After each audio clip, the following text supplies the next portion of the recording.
Yeah, eat, sleep, fantasy, you rockin' with the best. NFL Fantasy Football Podcast. We talking mock drafts, running backs, better follow the conversation with John, Dale, Christian, and Armando. Screaming Eat Nation, we doing what we like. Tune in every week, guarantee we get it hype. Fantasy, football enthusiasts, I know you plan to be joining us on Eat, Sleep, Fantasy. Yeah, Eat, Sleep, Fantasy. Eat, Sleep, Fantasy.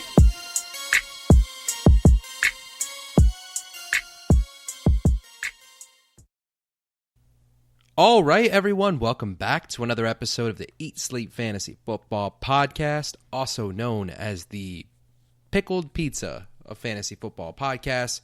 My name is Christian Brito. My name is Jeff. Joining me, as always, on this beautiful pod is Mr. Dale DeMott. What's up, Dale? Fuck you, Dale! Fuck you! What's up? Yeah, the Pickled Pizza. I tweeted that a little bit earlier today. Have you ever had one before, by the way? No. Has really anyone ever had a pickled pizza, Dale?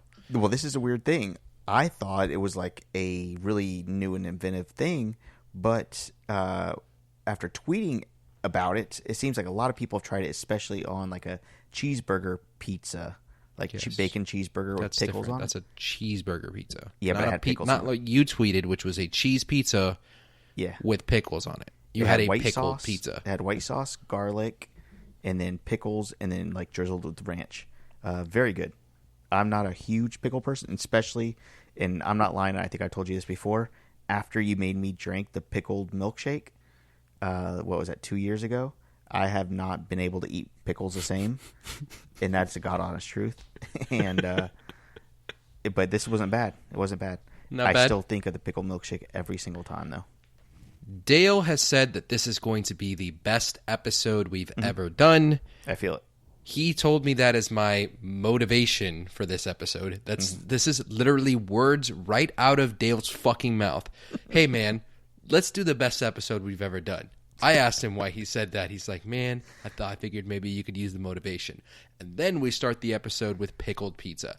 So there you go. This is going to be the best episode ever. Yep. I feel it. I feel it. Today we are going to break down, I know if you guys listened to the last couple episodes over the weekend, John and Brito recapped a few of the week 1 preseason games. We're going to finish that off today, and we're going to go through some news, play a game, and maybe go through our Facebook page and start talking about some of the listeners on our Facebook page. But we'll go through that a little bit later. All right. So let's go ahead and kick this off with some fantasy news. All right. The very first thing is the Jerick McKinnon news. If you guys don't know, the Athletics' Matt Barrows projects Jerick McKinnon to open the 2019 season on injured reserve. He had a setback last week with his knee, and the 49ers are saying, let's just shelf him and see what happens. They do have Coleman and Brito, which are looking great, and let's see how McKinnon responds over the preseason and going into week 1 and week 2 of the regular season. I'm definitely even more excited about Coleman at this point. I know that a lot of people have been hyping up Brito. I am not a Brito guy. I am on the Coleman train. Choo-choo, motherfucker. Yeah, I mean, it's so, and I posted this in our ESF chat earlier today with the writers, and I asked, who do you guys have between Brito and Coleman? And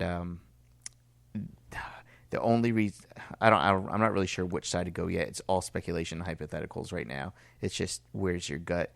Coleman does have the experience under Shanahan, so that will work to his advantage. But I don't know. Brito did very well last year in his limited time that he had as a starter. So I guess I just feel like Coleman has the starter pedigree. How about that? How much more do you like Coleman? Significantly more. Really? Yes. I will pay a lot more for Tevin Coleman than I would for Matt Brito, and I know that's not the consensus opinion, is that they're going to be closer together, especially if McKinnon misses time. John has stated he'll take whichever of these three guys goes the latest, and I disagree. I want Coleman, and I've always wanted Coleman. Yeah. Hey, you like who you like. Love is love. All right, what else we got? All right. Next piece of news, Theo Riddick is expected to miss 6 to 8 weeks with a fractured shoulder. So that dude is going to be out for the first month and a half of the season. Yeah. What a roller coaster. First, basically being waived by the Lions, so no value, and then getting signed and then missing 6 to 8 weeks, which will put this, I don't know, what worst case scenario, week 4 or so of the regular season. So Dale is the type of person to say what a roller coaster while sounding like he's falling asleep. Did I? Oh man, don't say that. I'm trying to bring the energy today. No. Greatest pod ever. Greatest pod we've ever done. Let's go. Anyways, did you say you had a fractured shoulder or no? Yeah, fractured. That's what I just said. Fractured shoulder. Okay. Antonio Callaway suspended the first 4 games of the NFL season under the NFL substance abuse policy, according to Ian Rappaport. Now, these are going to come up more and more. How much are you, and this is maybe a little not so much about Callaway as it is everybody else too, but how much missing a couple games, say missing 2 to 4 games to start the season, how much does that affect his draft stock when you're ranking these players? A lot. Yeah, I'm trying to see where I had Callaway to begin. We did this a couple episodes with Kareem Hunt. You look at Kareem Hunt, he's going to miss 8 games. That's half of the NFL season, but that's 2/3 of the fantasy season, regular season. Right. So we're talking about a guy missing 1/3 of the regular season for fantasy. So it should take 1/3 of his draft stock away. Yeah. Realistically, honestly, it's especially if it's not a top end guy that you're going to plug and play once he comes back, right? If Todd Gurley misses 4 games, Zeke Elliott misses 4 games, that's fine because you know what you have when he comes back. But if it's not a top end guy like that, then it's not a plug and play. These are Antonio Callaway is the type of guy that needs to develop and progress and emerge throughout the season. And if he's not going to be there, then he's not going to do that. Right. And if you're a Baker Mayfield believer, and I'm starting to become more and more, the more things I read, the more stuff I see, especially that first preseason game that you guys already talked about. But this could be a quarterback that really feeds a lot of different mouths. And Antonio Callaway could have been something real nice on that offense. That's a weird way to put it. You know what probably shouldn't have fed a lot of different mouths? Pickled pizza. Oh, man. If this is your first time listening to this podcast, welcome. Mm-hmm. I do want to point out that this is our fantasy football with a twist kind of show. I take pride in being a little bit different than other shows because we want to bring you all of the information and all of the pickled pizza with it. Mm-hmm. Yep. We are, it's not for everybody, just like pickled pizza. Ugh. Oh, wow. God. This is perfect. So for those of you that are just tuning in, this is the first time you're listening. We're just a group of guys that want to talk fantasy. You could check us out on Twitter at EatSleepFF, our website, eatsleepfantasy.com. It is a website. Or you can join our private Facebook group, Eat Nation private group, and check us out there. We answer a lot of questions there. You can reach us directly.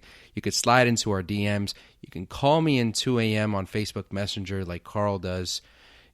Just do whatever you want. And I'm not going to let you get away with you just saying Facebook.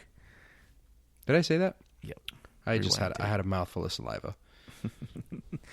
All right, you guys, that football's coming up. You want to start betting on either preseason and regular season once it comes around. You can go to Nitrogen Sports. Again, just click our link on our page. You can join survivor pools. You can bet on the games. There's tons of other sports you can bet on too. MMA, tennis, golf. What else do they have, Christian? I know esports is one of them. Cricket. Yeah. Basketball, baseball, hockey. Yep. Soccer. I don't know if you said soccer. And whether you just want to bet a couple bucks on a game, you can do free buy-ins they have available, or you can go into the big high-stakes nitrogen pool. So whatever it is, whatever you're looking for, Nitrogen Sports has it. Again, go to our site, click on the banner, Nitrogen Sports, and check it out. NitrogenSports.eu. /r/169, or just click the link. All right, cool. So let's go ahead and get into the final set of games and recap the rest of the preseason week 1. I want to start here with the Tampa Bay Buccaneers and the Pittsburgh Steelers. No Big Ben, but it did look like Dobbs is going to be the backup. I know it's still not finalized who's going to be Big Ben's backup, and he does have this tendency to get hurt, and he plays through a lot of it, but he does get hurt traditionally through his career. So it is something to note. In this game, I kept a very close eye on Steelers wide receiver James Washington, because my opinion is he's going to emerge as the guy opposite of Juju Smith-Schuster. And in this game, it seemed like they wanted to continue testing that theory. He had 5 targets in limited play, 4 catches, 85 yards and a touchdown. For me, great start to the preseason. I'm really optimistic that he's going to be the guy that emerges opposite Juju Smith-Schuster this year. I do think there's going to be games where he completely disappears, but that there's going to be huge games in store for James Washington. He will have production by the end of the year, even if my opinion is that he's going to do it in a very boom-busty kind of way. Yeah, I mean, look, there's a reason, a couple things I want to say really quick before we go into doing all these games. One, there's a good reason I haven't been on the last 2 episodes talking preseason games, because I do think 85% of it is hypothetical. And I hate looking and They're really playing digging. hypothetical games? I hate looking deep into these games and talking about plays or players in a preseason meaningless game. But I do think this James Washington piece is really interesting. I 100% agree with you, Brito. I mean, don't forget, Ben Roethlisberger force-fed Juju Smith-Schuster last year and with double-digit targets for many games. So I think that this offense can produce another solid Juju Smith-Schuster type season that he had last year as well, with his wide receiver 1 or wide receiver 2. So James Washington is it, and if he does have the goods, Ben Roethlisberger will feed it to him. Speaking of having the goods, I'm going to agree and disagree a little bit with your statement about these games in general. 99% of what happens is meaningless. But us, in having the goods, bringing this full circle here, what we're trying to pinpoint and pick apart is the things that matter coming out of this game. Now, week 1 and week 4 are the 2 games where there's probably the least that we're going to pull away from. Week 4, there's absolutely nothing that there's to take away from. But week 1 is where we're just kind of finding who we need to keep an eye on. Mm-hmm. And James Washington is a guy that we need to keep an eye on. And I think this is where, yes, you should have some stock up and down on guys. So just to give you kind of a marker, like you're not going to raise a guy 50% in his stock, but you can bump him up a couple of spots because he looks good in the preseason, or bump him down like the Tampa Bay running backs, like I'm definitely doing, right. Because it doesn't seem like anybody is really emerging in that running back game. I am extremely pessimistic about the Tampa Bay running back game, only to say this, like, they're going to throw the ball a lot, and they're going to try to move the ball a lot throwing.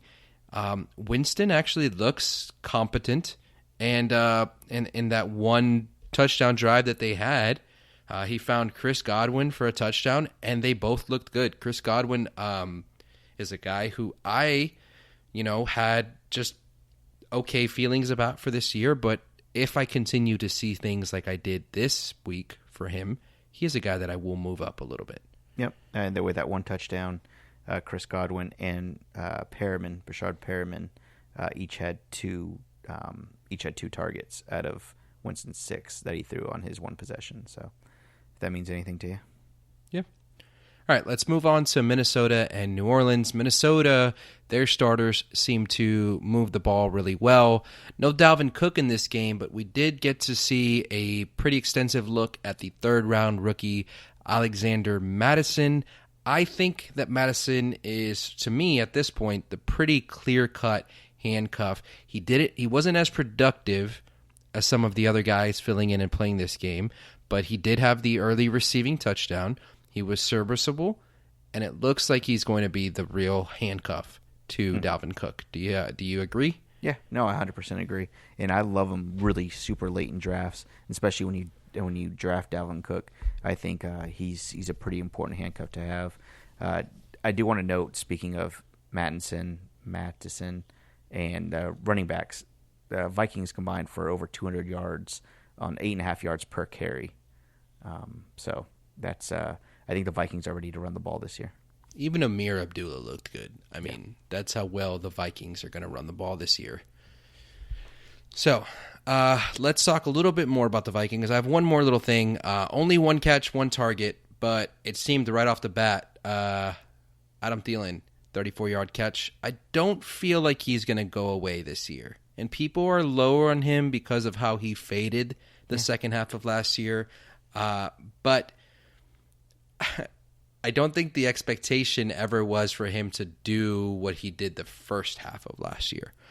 So if you can just kind of find a middle ground to that, Adam Thielen, that's all we're asking for.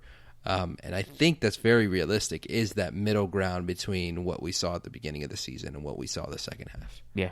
All this, what have you done for me lately? This is where you could find really good value. And I think you're going to find better value than he's worth. Or I think you could find better value than what he's going for, Adam Thielen. So. Okay. I'm more confused about your opinion on Adam Thielen because you said both sides of that. I know. I screwed up. Best episode ever. So, on the New Orleans side of the ball, chalk. Nothing. Yep. No news. I'm dead serious. Nothing. No news for New Orleans. I have nothing to say. Yep. Okay. My only thing, and I can't even give you anything that happened on this game because there wasn't much, that I'm really trying to pay attention to is who's going to be the third receiving option for this team. Because it's pretty clear to me that Thomas and Kamara obviously are going to continue in those roles. Right? There's still the option for the third wide receiver because now they bring in Jerick Cook. They have a second season of Traquan Smith, who saw some highlights last year in limited action as a rookie. But I think they both have a potential to be the third guy in this offense. And in years past, not in the last couple years, but the years before that, Drew Brees was known for spreading the ball around, that no wide receiver was getting more than a quarter of the target share. And so I think this could be a year where we repeat and go back to that kind of Drew Brees. I'm very optimistic about this offense in general. I think it's going to be an elite NFL offense for 2019. And so these are two guys that I have my eye on for preseason weeks games 2 and 3 because I want to see who gets more targets out of them too. Right. Who is Drew Brees looking for on that first and second option? If Thomas is covered, where is he turning to next? Sure. So that's it. Thanks. Thanks for the input. I'm going to do the same thing for the next game. Go. No. Just listen, I'm going to take off my headset. You're going to do Cincy and Kansas City. Hey, I will be back. No. I had good No. feedback. I'm putting a timer on. 4 minutes. Oh, man. That's you have too long. 4 minutes I can't to go cover. 4 minutes. Huh? I can't go 4 minutes. I'm going to do a new bit. You can't go 4 minutes. Poor wife of yours. Yeah, all right. you told me. Ready, set, go. All right. Headset off. Stop this. Now you're putting the pressure on me. Now I don't know what to say. Okay, so Cincinnati, Kansas City, not a ton here. The couple of little things that I do want to point out. McCole Hardman is really, really fast. As you can see, if you follow any fantasy-relevant people on Twitter, I'm sure they retweeted some sort of video from the shovel pass. I think it was like a 17-yard shovel pass that he got, and he looked just as fast as like a Tyreek Hill. So I don't doubt that they drafted him to kind of maybe not replace him, but maybe be his counterpart. So keep an eye on him, especially in dynasty formats. Early on, you may not see a lot. I mean, there's a lot of mouths to feed between Kelsey, Hill, whoever is running back there. We'll find out, and then of course Watkins too. So let's see how that pans out. But McCole Hardman should definitely be on your on the back burner there for you. 3 minutes. Oh, man. That's only a minute. Jeez. Okay. So on the other side of the ball, Andy Dalton, he didn't really do much. He did have one possession, completed 7 of 9. It is worth noting that Tyler Boyd was by far his most targeted wide receiver for this game with 4. Josh Malone had 2. And then a few other guys had 1 target each. So my only takeaway here is Andy Dalton is probably the same quarterback that he's been for the past 3 or 4 years. And this Kansas City offense is going to be probably just as good as ever. I know a lot of people are talking about degrading or downgrading Patrick Mahomes. Look, it's hard to repeat as a number 1 fantasy option. It's hard for me not to rank him as a number 1 fantasy option in quarterback. So, Christian, you can come back now. Oh, man. Well, 2 minutes. He didn't talk for 4 minutes for any of these, and I chimed in a lot. So this is just unfair here. So what else do I have for Kansas City? And that's really all my notes for Kansas City. And yeah, that's about all I have. So you guys are going to kind of be stuck with me here for a couple more minutes while I no, all right. I will go along because I have another game that I want to break down too, and that is the Dallas and San Francisco game. Not much with the Dallas side. The kicker, Mayer, basically scored all the points for the Cowboys. The one good thing about the Cowboys is their offensive line. Travis Frederick, he missed all of last year with a Guillain-Barré syndrome. He should be back this year, and he's probably one of the best centers in the NFL. So when he's back, this offensive line should perform way better. We'll see what happens with Zeke. 1 minute. He's stupid. We'll see how, what happens with Zeke, but this running back situation, whoever's starting, should do just as well this year with an improved offensive line. Nick Mullins is a definite backup in San Francisco. If you guys are wondering, I don't know if that's relevant, but I want to throw that in. He did pretty well week 1. And if you're looking at 49ers rookie wide receivers, Jalen Hurd and Deebo Samuel both are probably should be on your radar.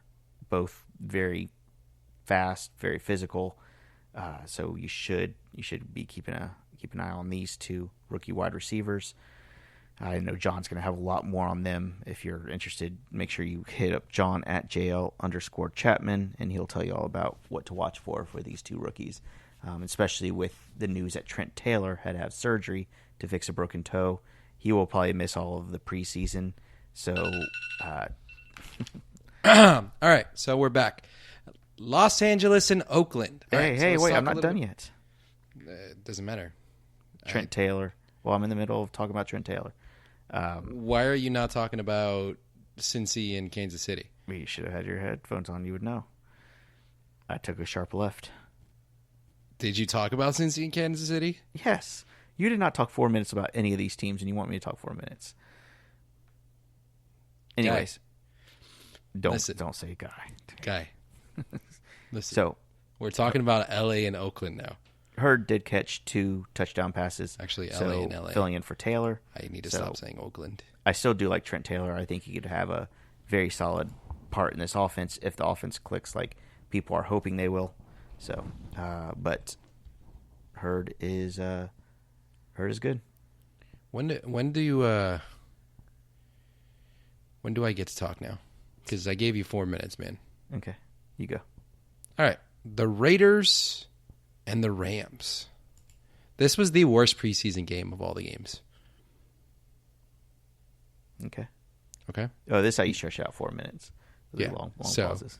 well, I was expecting you to talk now because the whole reason that I did that is because you didn't talk my entire previous section, and I wanted you to have a conversation with me. See, the way a podcast works, typically. Don't tell me how podcast works. All right, so you would think after this many episodes, how many episodes have we done, Dale?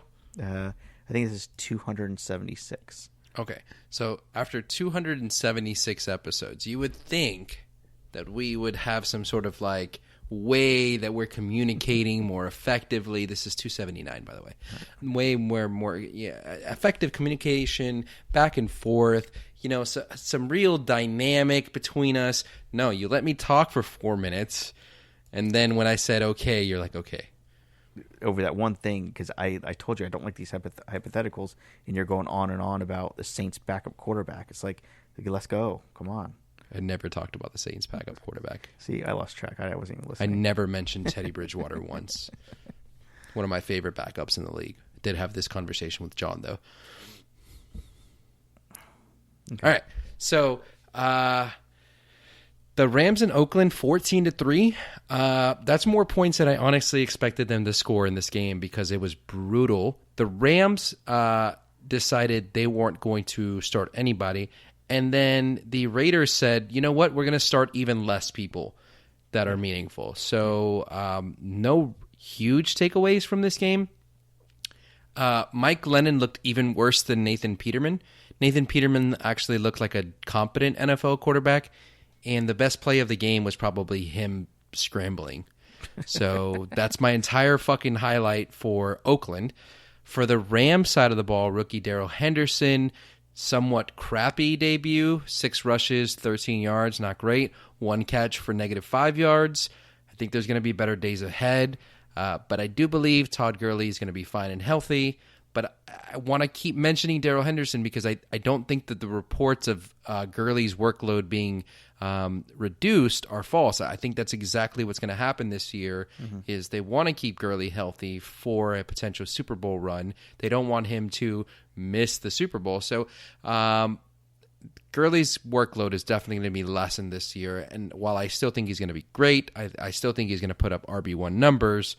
I think Henderson has a role in this offense for 2019. Cool. I agree. Do we have another game to play? Really hate you, dude. Okay, do you want me to just repeat what you said? Because I agree with you. Oh, my God. It's just best episode ever, guys. Okay, did you finish Dallas and San Francisco? I finished 2 games, yes. And you did 2 games in 4 minutes. Yes. Because I am clear and concise. And did you talk about George Kittle? I'm sorry. The listeners need to know about George Kittle. Did you talk about Deebo Samuel? Yes. What did you say about Deebo Samuel? That he's the rookie wide receiver to own there? Either him or Jalen Hurd. No, it's him. If Trent Taylor is not there, Jalen Hurd has a very good chance. Deebo Samuel, yes. He's gonna Although Hurd did score 2 touchdowns, but still. It's Samuel. Because, again, if Trent Taylor's not there, I think Jalen Hurd can make a splash. Okay, so Dale. What? Are you ready to play a game? Sure. Are you ready to play a game? Yes. All right. We're going to play a little bit of, we're going to bring it back, this or that. Yeah. So what we're going to do here, Dale, is I'm going to give you a rookie running back, and you're going to tell me, do you want that guy or do you want this guy, okay? And this guy that I'm giving you is Josh Jacobs. We're going to start with the, for most people, consensus first rookie running back off the board. Not necessarily for us, but for most people, the consensus rookie running back number 1 off the board in Josh Jacobs. And I'm going to give you a couple guys going around Jacobs right now. Can you tell me whether you'd rather have Josh Jacobs or Derrick Henry? I do like Josh Jacobs. I am putting Derrick Henry ahead of him. Just by a couple spots. Look, I'm not going to have this heavy argument and beg people to take Derrick Henry over Josh Jacobs, because if you feel really confident in the Oakland Raiders offense, then you definitely should. But really, Tennessee isn't going to be much better. So I'm just looking at Derrick Henry's previous year, and at least we have that to go off of, over 1,000 yards and 12 touchdowns. If the Titans, and I've said this before, if the Titans are inside the 5-yard line, there's no chance that Derrick Henry will not get the ball. That's double negative. No chance that he will not get the ball. So he's definitely getting the ball. He's definitely getting the ball. That's correct. That's fine. All right. I'll give you one more. Josh Jacobs, or another guy going back-to-back with him, Mark Ingram. This is a little tough, and I kind of put these guys all in the same category as, like, pretty strong RB2s. I think I'm going to go Jacobs. Pick between them. Yeah. I'm going Josh Jacobs. If both of them are available, and I'm looking to get this RB2, I think I'm going to take my chance at Josh Jacobs. We're not exactly sure how this Baltimore situation is going to play. Have you guys talked about Baltimore at all? You and John? Not really. I 100% think it's Mark Ingram's show, but it is. So, but we're not. I don't know. I think there's other factors there, and we definitely know that Josh Jacobs is going to be the man, unless Mark Ingram is going to go awesome. By the way, I don't know what I just said, but I meant Doug Martin. Did I say Doug Martin? Nope. Best show ever. We are the Pickled Pizza Fantasy Football Podcast. All right, let's move on to the next running back deal. Do you want David Montgomery or Sonny Michel? Oh, or Sonny Michel. Sonny Michel's. I want to hear your thoughts on Sonny Michel because I know you really liked him last year. You were one of the what do you want to call him? You spearheaded the Sonny Michel love last year. I mean, he finished just outside of an RB2 last year, missed 3 games, and didn't get a lot of production in a couple of games where he was just coming back. Really, it felt like he missed 5 or 6 games because there was a couple games he just didn't get the work coming back from injury. If he's healthy, which he's not right now, and he's coming back from that. If he's healthy, he's on the pup right now.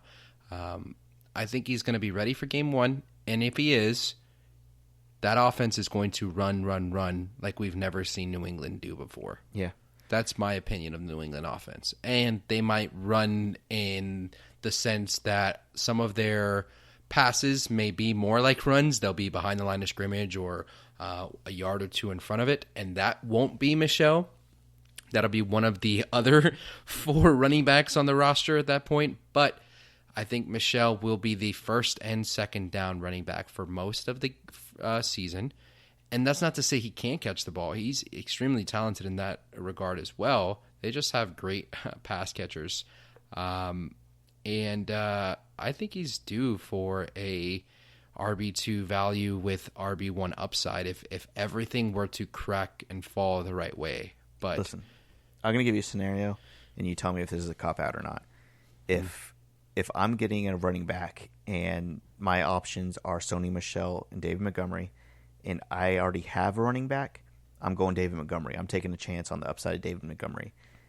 If I'm picking my first running back here, and if I'm picking my first running back, I'm going Sonny Michel. That's fair. I don't know. I think Sonny Michel is safer, but I think David Montgomery definitely has a higher ceiling. These are 2 guys in that RB2 area that I would both be excited to have. Yeah, same here. Montgomery is my number 1 rookie. Mine and too. If you put a gun to my head and counted 3, 2, 1, and I'm going to shoot you and you have to pick one, I might take all the way to 1 to make a decision. Yeah. And right now, if nothing else changes, David Montgomery, because I just need to see Sonny Michel healthy. Mm-hmm. But I like them both a lot. Okay. So let's go next guy on this list. David Montgomery, or let's continue this argument, Mark Ingram, because I want to see where you're feeling about Mark Ingram. David Montgomery or Mark Ingram? I'm going David Montgomery here. Okay, and let's do one more. Just let's base this a little bit off the news today. David Montgomery or Tevin Coleman? David Montgomery. All right, so we both feel pretty strongly about Montgomery. Yeah, I guess so. Having a nice rookie season. Yeah, I think so. So let's talk about one more rookie. Actually, let's do this right now because I feel this is necessary. David Montgomery or Josh Jacobs, who we just talked about. Yeah, I'm going David Montgomery. Slight, As am I. a couple spots. Yep. So far on this list, I'd go Derrick Henry, then David Montgomery, then Josh Jacobs, then Sonny Michel. I'm sorry, then Sonny Michel, then Josh Jacobs. So just FYI. Yeah. All right. Last running back rookie that I think we need to mention here, I want to talk about Devin Singletary because it seems like you and John both have a hard-on for Devin Singletary, who right now is the third running back on that depth chart. And while I think he's going to have value for dynasty leagues in the future, you guys think that he has some value for 2019? So let's talk about that. Absolutely. I mean, just watching him play, I think either it was Steve, he's part of our DFS and Dynasty crew at SSPAC 21. I think he did some video cut up of him in college. I'll be completely honest, I didn't watch any of him in college, but I did see some video that Steve cut up, and he's sharp. The write-up that Steve did on him was basically convinced me, and the way that John's been talking about him too. I haven't seen a lot of film on him. I know these guys have, and I trust him. And just watching him on the preseason, looked very sharp. Has a lot of good reviews from the coaches. So he's getting placed there in that low end RB2/flex, right around the Darius Geis's and Lamar Miller's. That's where you think he belongs? I think so. Yeah. Okay, so real quick, Devin Singletary or Duke Johnson? I'm moving Duke Johnson up. Yeah, I think I'm going. I'll take my chances on Singletary. Is that crazy? Right. No, I don't know. That's fine. If you like him and you're saying that he belongs with that Geis group, then he's ahead of these guys that I'm naming. So Devin Singletary or Adrian Peterson. Yeah, season long. Yeah. All right, Devin Singletary or his counterpart in Buffalo, LaShawn McCoy. Yeah, Singletary. Okay, Devin Singletary or the consensus third or fourth running back rookie, Miles Sanders. Singletary. All right, now I'm going to go a little higher, and then I'm going to go Devin Singletary or Latavius Murray, the backup in New Orleans. Singletary. Yeah, so you guys are fucking crazy. Look, and I know my argument probably isn't as strong as theirs. I do trust both John and Steve a ton when it comes to this, especially rookies.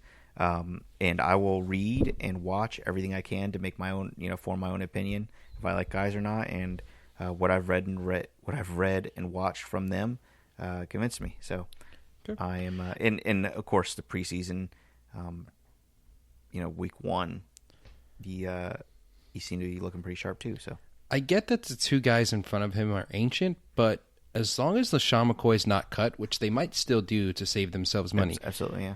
But as long as LaShawn McCoy's not cut, he's going to be the starter for the whole season. Sure. So I think the Singletary love is did you year hear premature. As long as he's not cut, he's going to start. Yeah, because they could save a ton of money. No, that's exactly the situation, though. So I think that's the truth of the situation. Is if he's not cut, which could still happen, it's the LaShawn McCoy show for this year, and the Singletary love is going to have to wait a year. Yeah, I think he can beat out. I think he beat out LaShawn McCoy anyways, but. All right, so our last segment here, I just kind of wanted to go through some of our bullshit, but save some of it for the end. Not be too long-winded before we get to the fantasy at the beginning of the show. Since, I mean, a lot of you enjoy the bullshit, but a lot of people want the fantasy stuff, so trying to, make sure everybody's happy as much as possible. Mm-hmm. So for this, I want to bring back something that Dale used to do. Well, he still does, but he does it more privately. Now I want to do it back in public and just kind of go back to stalking our listeners. You guys know a lot about us. We don't know a lot about you. And so I want to talk about what I think is the new Carl in our Facebook group, and that's Lewis. I think there could only be one Carl, but... Okay. There's like the Hispanic Carl? Sure. How do you say Carl? Posts a lot of memes, man. Just a lot of memes. I love memes, but he posts a lot of memes. Dude, I love it. And there's so many that I can't like. Like there's okay. So are you on Lewis's page? Yeah. Luis Fernandez. Wait, don't say his full name. Jeez. Lives in Palm Springs, California. Oh man, this is not good. I don't know if we should. It says he's from Coachella, California, which I don't believe. I think that's just like He's just trying to make his profile sound cooler. Yeah, probably. Agreed? Yeah. And apparently he's a Cowboys fan, which he's got a picture of a cheerleader's ass as one of his pictures. He's got pictures with his kid. He doesn't have a lot of pictures, though. He's got the goatee that well, now he's got a beard. He looks cool. Old picture. And he looks cool. And he looks like he could probably beat you up. What? Yeah, I'm pretty sure. There's a picture of him in a Halloween costume. He's Mexican, right? Yeah, I'm assuming. That's for you to decide. That's for me to decide because I'm the resident Hispanic that's allowed to make this judgment. Yeah. I'm going to go with Mexican because he's in California, and that's the majority Hispanic there. Yeah, that's true. Good point. So it's not like Miami where it's a guessing game. Yeah. I don't have a lot to say about his profile. No, actually, he doesn't have a lot of personal stuff on here, which makes boring. me seem that he's hiding something from the real world. And I'm guessing his real name isn't even Lewis. I bet you this is just... It's Luis. He wants That's to his real name. This is like, I don't know, some other, like, give me like Jose Rodriguez. And wow. he just wants to be on Facebook, so he changed his name just so he can post memes. And if you want to follow him, his Snapchat is BigLou84. I don't know why that's on there, but actually do me a favor. If you listen to this episode, just follow and request BigLou84 on Snapchat. If you do nothing else, don't forget about fucking giving us 5 stars on iTunes or following us on Twitter. Just for the meme, send a picture of a duck to BigLou84 once he accepts your request and say, hey, man, I was told to DM you duck pics. Duck pics. This is the equivalent of, and we do appreciate his support, by the way, because he is a big supporter of our show. So let's not get that confused. But this is like the equivalent of, I don't know if I'm just do this or if this is common. Do you ever look at people's pictures and then like look in the backgrounds of stuff and like try to get a glimpse into their real life? I do it a lot, and people call me a creep. Like I've done that with John a couple times. And he says I do really it with people like you to see if there's anything in the background I can make fun of. Yeah. It was really weird because I do that a lot. My wife was actually talking today, and she buys stuff off like Facebook Marketplace and stuff. And she actually said like when she buys stuff, she'll look in the background to see if the house is nice because like she'll buy stuff for our daughter. And so like if she buys like a stroller or something, she'll look in the background, and if it's like really messy or whatever, like she maybe thinks that, you know, maybe they didn't take care of their stuff well enough or something like that. So I thought that was pretty interesting. So this is kind of equivalent to looking at the background of pictures is like it's just like Facebook. All right, I'm done with this segment. Are you done with this segment? Yeah. I guess. Okay. I thought it was fun. You don't he doesn't have enough personal pictures though for us to really dive deep into his family. Says he's got a friend in Vegas named Jessica. We're going to Vegas. You should introduce me. Christian, we're there for business. Is that what we're there for? He did post something that says, "I'm not racist. I have a white friend." That's good. That's racist. He did post about his breakfast today in Palm Springs. Very well-rounded. Bacon, hash browns, a little slice of watermelon there.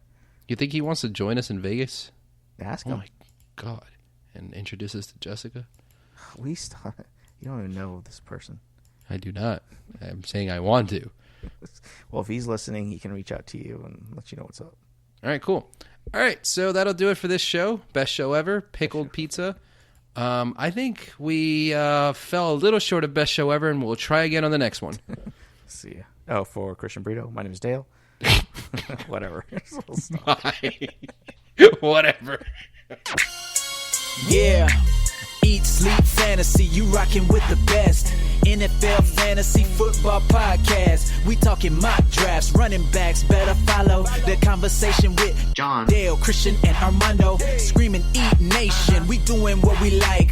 Tune in every week, guarantee we get it hype. Fantasy, football enthusiasts, I know you plan to be joining us on Eat, Sleep, Fantasy. Yeah, Eat, Sleep, Fantasy. Eat, Sleep, Fantasy.